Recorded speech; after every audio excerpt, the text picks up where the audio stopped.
ये आ गया 1 - 117 5 4448 equal to 4367 बटे 4484। ये आंसर है पहले सवाल का, ये हल है। दूसरे सवाल का हल देखें आप। क्वेश्चन नंबर 2 है, ताश के 52 पत्तों से 4 पत्ते निकाले जाते हैं, प्रायिकता ज्ञात करें यदि निकाले गए पत्तों में 3 ईंट का पत्ता 1 हुकुम का पत्ता है।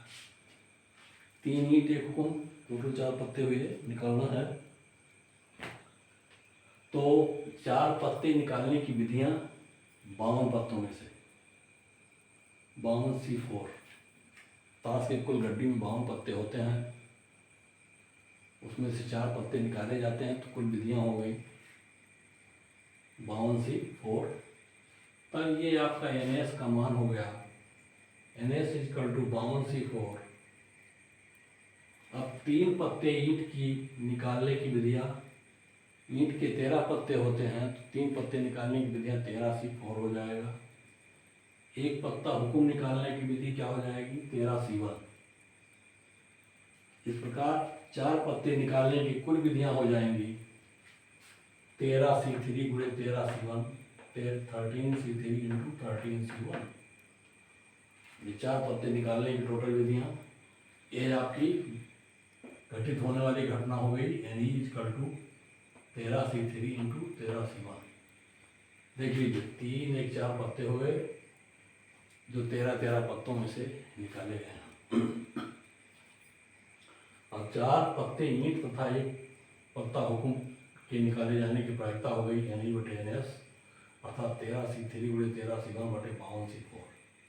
आंसर हो गया। चाहिए तो हल कर दीजिए, चाहिए तो इसी पर छोड़ दीजिए, कोई दिक्कत नहीं है। अब आता है क्वेश्चन नंबर 3। एक पासे के 2 फलकों पर, देखिए पासे में 6 फलक होते हैं, 2 पर लिखा हुआ है 1 अंकित है, यानी 2 फलकों पर कब्जा हो गया 1 का। फिर कहा 3 फलकों पर संख्या 2 अंकित है।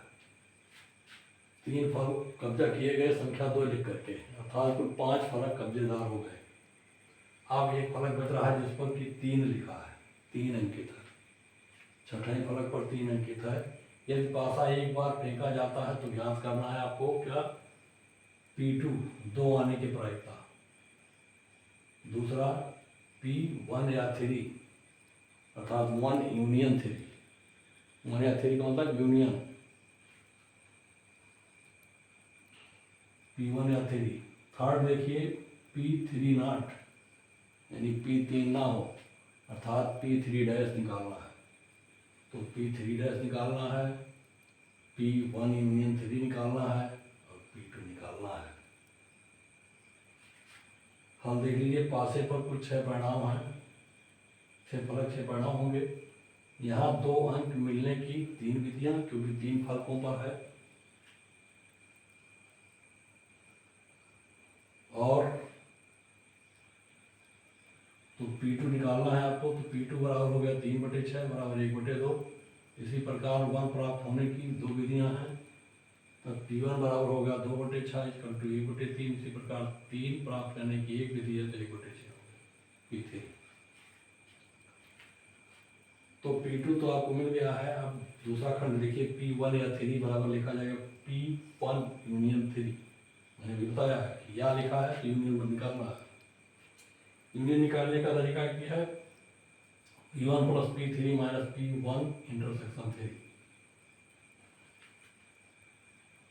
तब P1 का मान 1/3, P3 का मान 1/6, ये बराबर हो गया 3/6 बराबर 1/2। देखिए P1 इंटरसेक्शन 3 का मान 0 होगा, क्योंकि ये परस्पर अपवर्जी क्रिया है। क्योंकि जब 1 आएगा तो 3 नहीं आएगा, जब 3 आएगा तो 1 नहीं आएगा, इसलिए ये क्रिया परस्पर क्या है, अपवर्जी है। तो इसका 1 और 3 का इंटरसेक्शन 0 होगा, इसलिए 1/3 + 1/6 = 3/6 = 1/2 हो गया P1 यूनियन 3। तीसरा है P3 नॉट, यानी 3 नहीं हो, इसका मतलब P3 डैश निकालना है। तो P3 डैश निकालना है तो 1 में से P3 घटा दीजिए, 1 ऋण 1/6 बराबर 5/6 हो गया। वैसे भी निकाल सकते हो P3 3 चूंकि एक ही फलक पर अंकित है, 5 फलकों पर 3 नहीं है, कुल 6 फलक होते हैं तो 5/6 वैसे भी आएगा, या इस विधि से निकाल लीजिए 3' से, तब भी 5/6 आना है। दोनों भी तरीकों से P3 जो है 5/6 ही आएगा।